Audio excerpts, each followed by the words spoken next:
Cada um de nós acaba empacotando a própria imagem, a própria vida e colocando isso em relações de troca, seja dentro de uma plataforma de rede social, seja com marcas, enfim. É a construção de sujeitos como mercadorias.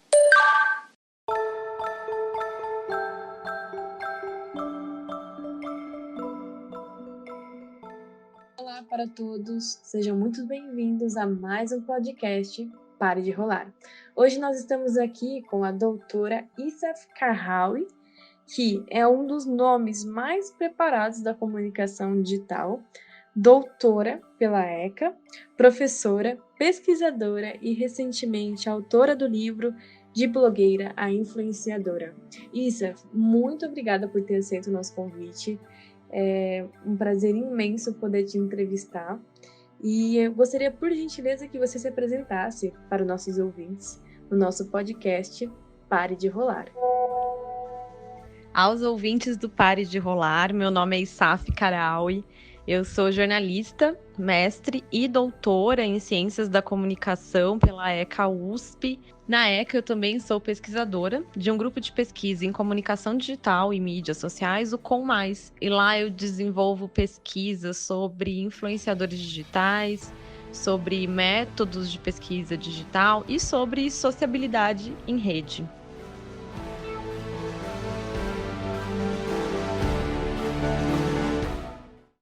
Como que é a sua relação com o aparelho celular?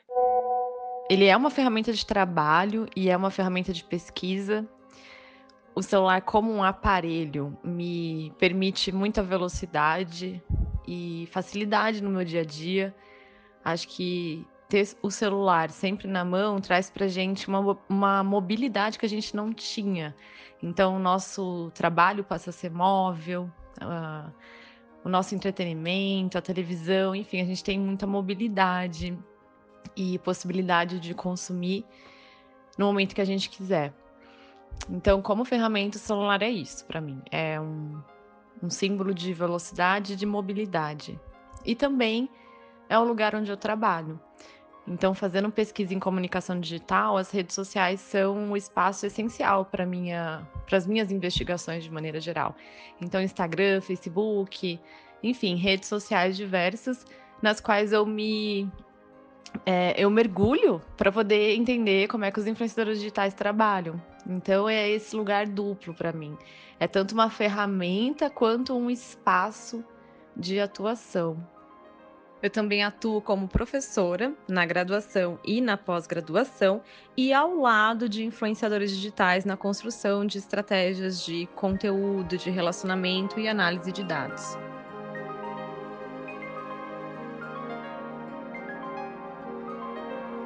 Isaf, neste percurso, enquanto nós estávamos pesquisando sobre a sua trajetória, nós encontramos uma palestra mediada pelos Zonas de Compensação, onde surgiu uma pergunta sobre os commodities ambulantes.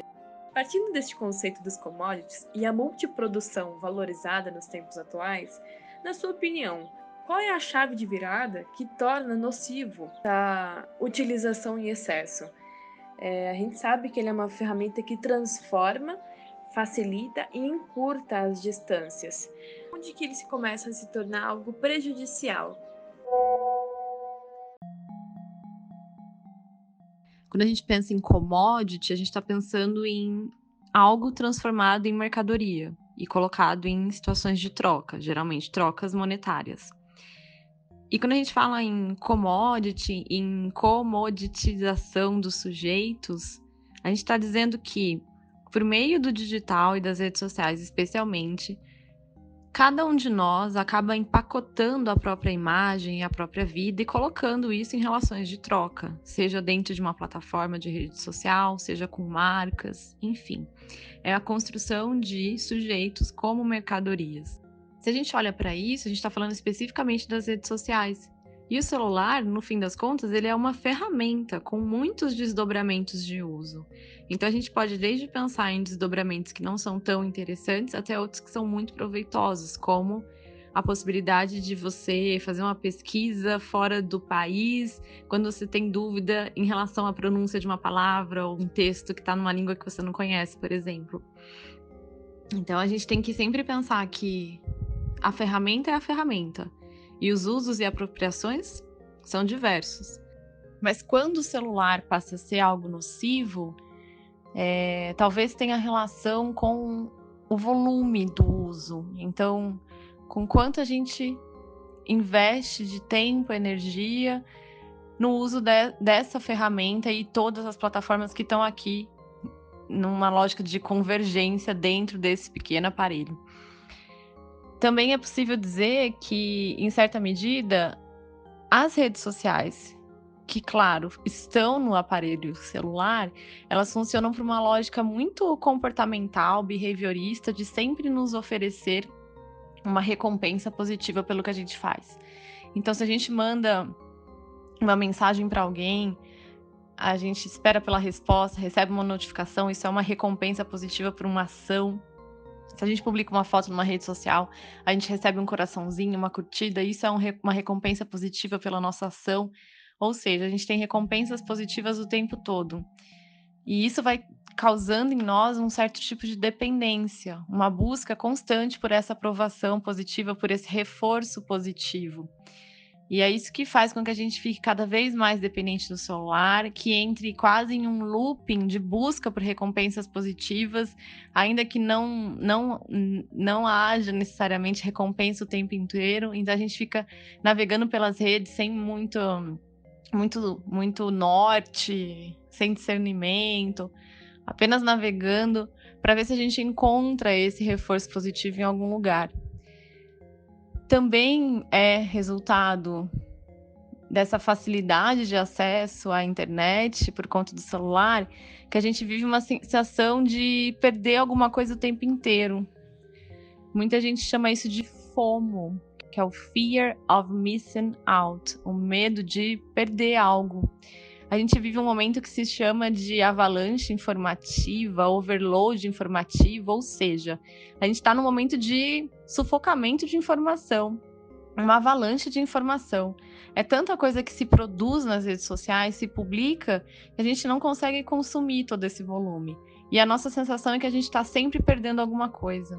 E ter o celular na mão, ter acesso a essa informação facilitada, desperta essa ansiedade de querer saber o que está acontecendo o tempo inteiro, como se a gente fosse capaz de absorver tudo isso. E a gente não é. É humanamente impossível consumir todo o conteúdo que é publicado nas redes sociais em um dia.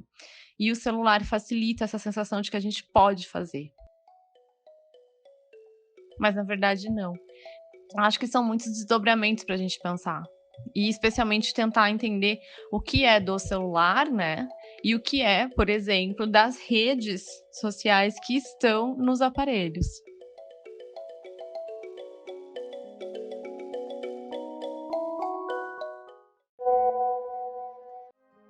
Você agora tocou num termo que é um dos norteadores desse nosso processo de pesquisa, pois na nossa pesquisa inicial nós nos deparamos com as termologias nomofobia, a FOMO e a dependência digital, que dentre esses três é um dos únicos reconhecidos pela OMS, né?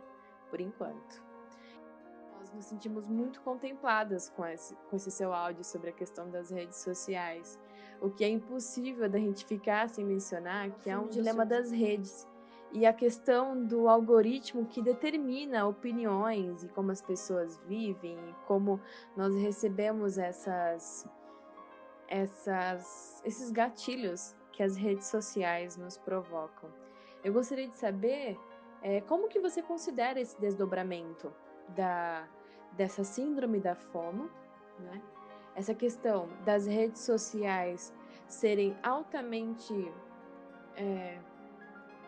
criadoras de dependências decorrente a todos esses estímulos neuronais que causam, simplesmente por ter um som ou um coraçãozinho, ou enfim. Eu gostaria de saber como que você considera este agravamento principalmente na questão do isolamento.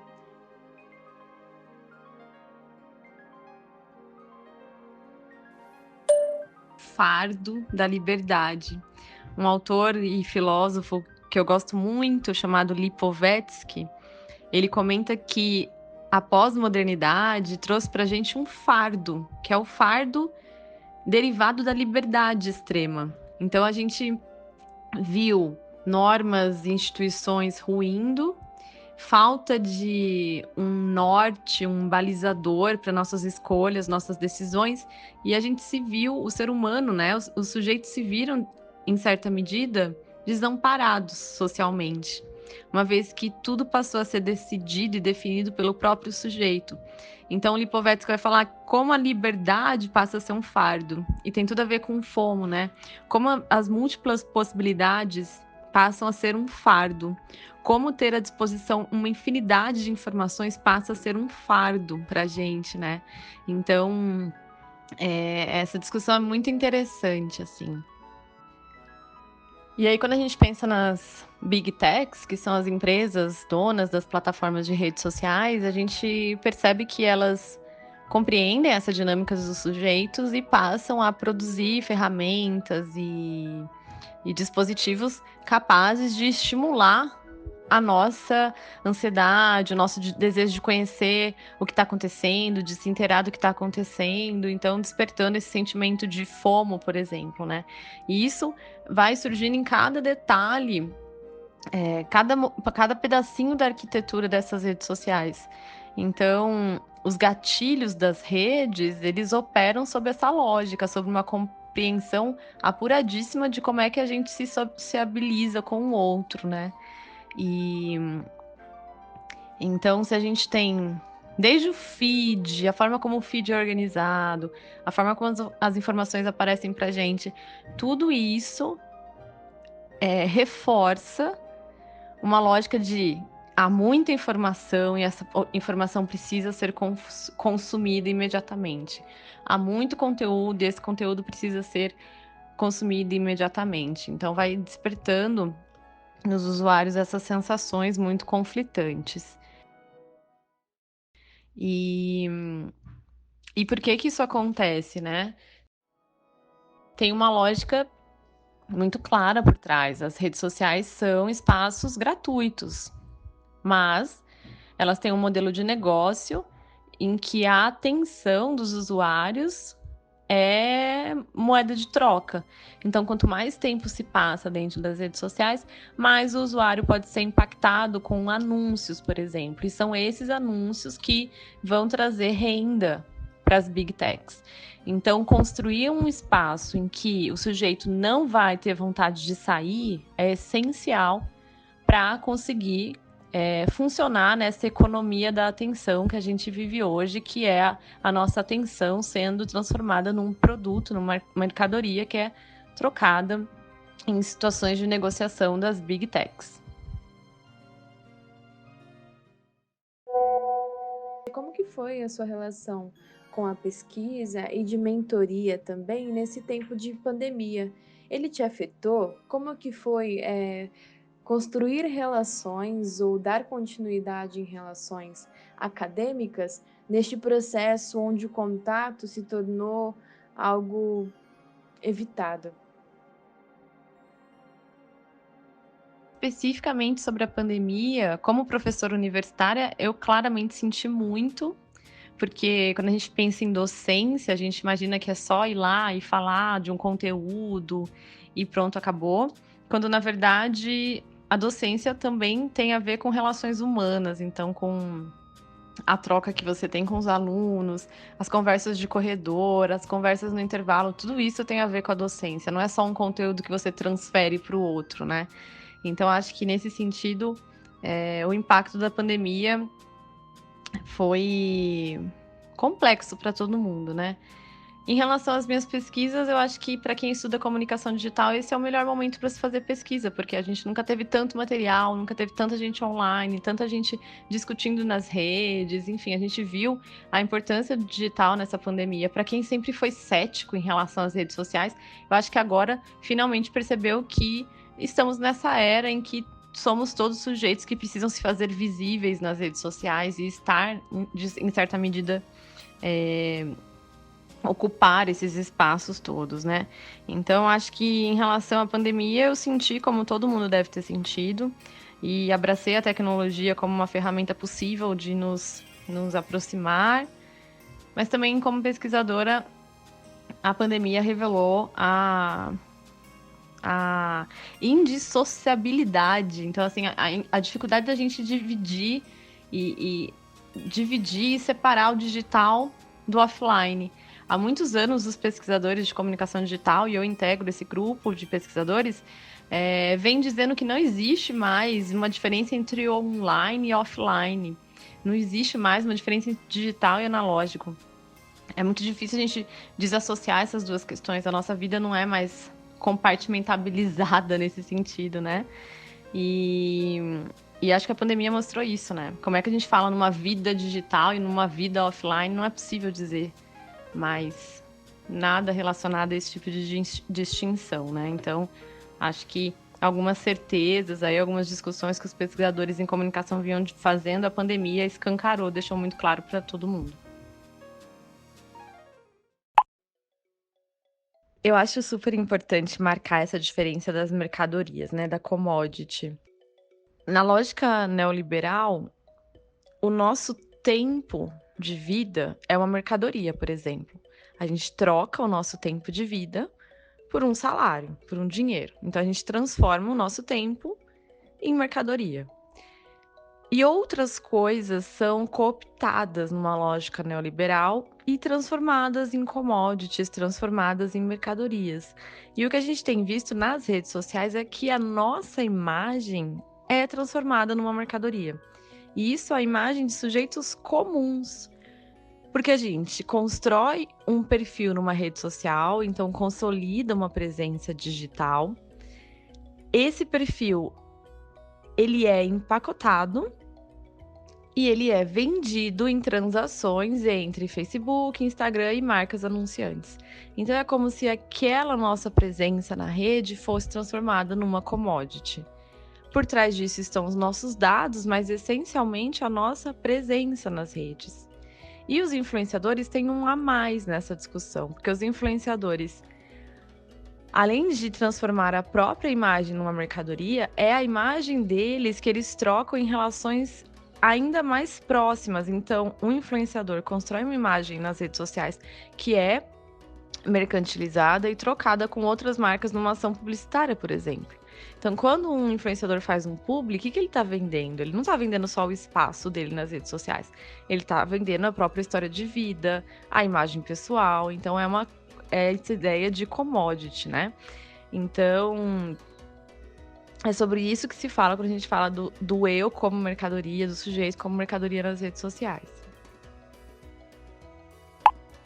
Eu gostaria de saber um pouco mais sobre como que foi o processo de você construir o seu livro junto com os influenciadores. O processo de escrita do livro, a gente desconhece muitas etapas do processo editorial. Eu, inclusive, desconhecia muitas etapas. É um processo... eu diria que a escrita do livro foi mais tranquila do que todo o processo de revisão, editoração e, finalmente, publicação.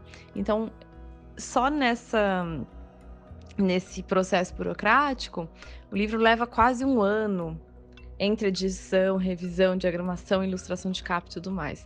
Agora, o processo de escrita do livro em si, o meu livro se chama de Blogueira Influenciadora, e ele é resultado da minha pesquisa de doutorado. Então, ele é uma versão condensada, resumida, revisada e numa linguagem mais acessível dos principais achados que eu tive na minha tese de doutorado, que eu realizei na ECA USP.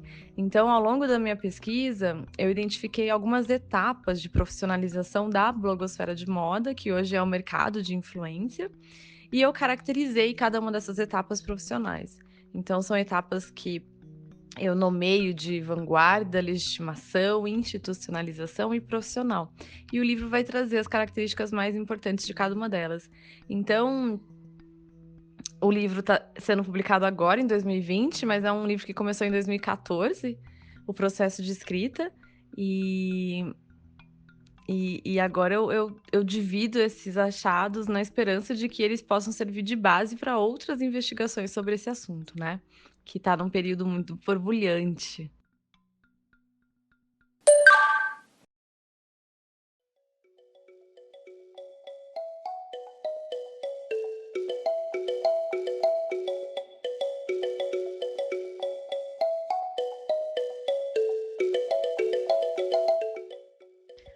O slow blogging é um movimento interessante que não começou aqui no Brasil, por isso a gente não tem tanto material sobre esse assunto, mas é um movimento que deriva do movimento slow, do slow movement, que é muito mais conhecido quando a gente fala, por exemplo, de slow food, que é uma versão contrária ao fast food.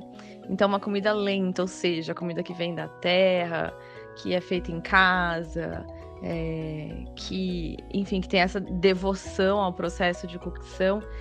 O slow movement também é muito conhecido no slow fashion, que é a oposição ao fast fashion. Então, que são marcas que se preocupam com a cadeia produtiva, não têm a intenção de colocar várias coleções no mesmo ano à venda, mas se preocupam com a produção, com a procedência dos produtos, enfim. Então, esse movimento slow, ele é muito potente.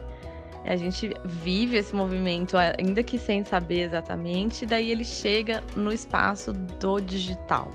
E quando ele chega no espaço do digital, muito encabeçado por influenciadores, que, usando essa ideia de slow blogging, o nome até pode parecer que não faz muito sentido, já que a gente não tem mais tanto blog, mas a ideia é produzir conteúdo num ritmo humano. Porque a gente percebe que hoje o mercado de influenciadores digitais, especialmente, é um mercado que está muito atrelado à lógica dos algoritmos das redes sociais. Então, o algoritmo acaba sendo o chefe dos influenciadores, né? Eles são profissionais autônomos, mas nem tanto. Eles vivem sob a lógica do algoritmo, então tendo que produzir muito conteúdo em velocidade gigantesca, em volume muito grande. E mais do que isso, desconhecendo as regras dos algoritmos de entrega de conteúdo, de valoração de conteúdo, de como é que o algoritmo entende um conteúdo que vai melhor ou não vai tão bem. Então, a gente tem percebido uma estafa dos influenciadores digitais. E isso é uma discussão que já se vem fazendo há 2 anos, mais ou menos, que é o burnout em influenciadores digitais. Então, por conta dessa relação de trabalho conflituosa com as plataformas, os influenciadores se encontram num momento de estafa porque não conseguem entender o que performa bem e o que não performa bem nas redes sociais, o que eles têm e o que eles não têm que fazer. Eles ficam o tempo inteiro à mercê das mudanças das plataformas, nas quais eles não têm nenhuma possibilidade de opinião e de serem ouvidos. Então a gente olha para esse movimento do slow blogging como uma resposta a essa pressão que se exerce sobre os influenciadores digitais e os produtores de conteúdo de maneira geral, né? Então, quando a gente fala de saúde e bem-estar no digital, acho que quem trabalha, quem faz parte desse grupo do trabalho digital, está num outro nível de discussão, né? Então, vivendo outros tipos de consequência por conta da plataformização da sociedade. Doutora Issa, aproveitando a sua última fala sobre a questão das formas profissionais de atuar de forma digital e também da questão do slow blogging, e existem formas como nós nos assegurarmos que não estamos perdendo? Eu arrisco dizer que a discussão mais importante que se tem feito agora é a discussão relacionada à proteção dos dados e especialmente uma busca dos próprios sujeitos para compreender como as big techs lidam com a nossa informação, com o nosso dado, com os nossos dados e com a nossa presença no ambiente digital. Então a gente começa a observar agora que as redes não são só um espaço de entretenimento, mas são espaços comerciais. E a gente começa a entender que a gente tem um papel fundamental ali. Tem muitas iniciativas que explicam e educam para a mídia. A gente tem inclusive uma formação em educomunicação, que de forma muito ampla tem a intenção de educar para as mídias, é uma graduação. E então acho que a grande questão agora, o futuro é de fato educar sujeitos para as mídias, seja a mídia digital, seja a mídia tradicional. No Brasil a gente tem uma iniciativa interessante, que é do Internet Lab, que é um centro independente de pesquisa que estuda a internet e direitos humanos. O Internet Lab publica frequentemente relatórios de pesquisa sobre desinformação, sobre fake news, sobre privacidade nas redes sociais, sobre a nossa relação com os dados. Então, acho que é um grupo que tem feito, sim, muito em relação à educação midiática digital. E quando a gente pensa numa internet mais consciente, então trazendo a ideia do slow blogging, da busca por uma internet que respeite o nosso tempo, e até, na verdade, a busca por uma internet que tenha mais intenção. A gente escuta muito uma discussão das pessoas ficarem scrollando, né? Então, rolando pelos feeds de forma infinita sem procurar por nada. Simplesmente respondendo a quase que uma atitude compulsiva de buscar alguma coisa naquele lugar e passar horas e horas. Então, a gente tem visto uma discussão de usar a internet com mais intenção. Então, não a internet como um espaço que você despeja o seu tempo sem nenhum retorno, mas usá-la de forma mais consciente. 2 trabalhos interessantes no que se refere a pensar uma internet mais agradável, uma navegação mais consciente. O primeiro projeto brasileiro é do grupo Contente, da plataforma Contente, em que eles fazem publicações, oferecem palestras, treinamentos, cursos, com foco em uma vida digital mais consciente, então com mais leveza e respeitando mais o próprio tempo. Uma outra iniciativa interessante é a iniciativa do projeto Redes Cordiais, que tem a intenção de educar midiaticamente influenciadores e também trazer essa discussão de dados, de usar a internet com propósito e efetividade, de produzir conteúdo que tenha valor, que não seja descartável. Então, acho que essas 2 iniciativas, tanto da Content quanto do Redes Cordiais, são iniciativas interessantes para a gente pensar nessa internet que a gente quer.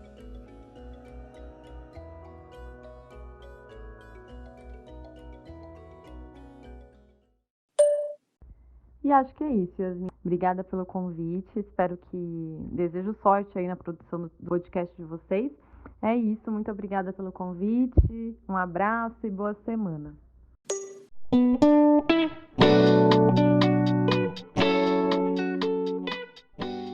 Nesse episódio, nós tivemos o prazer de entrevistar a doutora Issaf. Muito obrigada, doutora. Incrível sua participação no projeto. Foi de uma soma ímpar. Muito obrigada mesmo, um abraço enorme no seu coração. E no próximo episódio nós vamos contar com a colaboração da queridíssima Tamires Santana, que vai nos contar um pouco sobre a sua trajetória como comunicadora, jornalista, futura pedagoga e mãe. Então vem com a gente e não se esqueça, pare de rolar.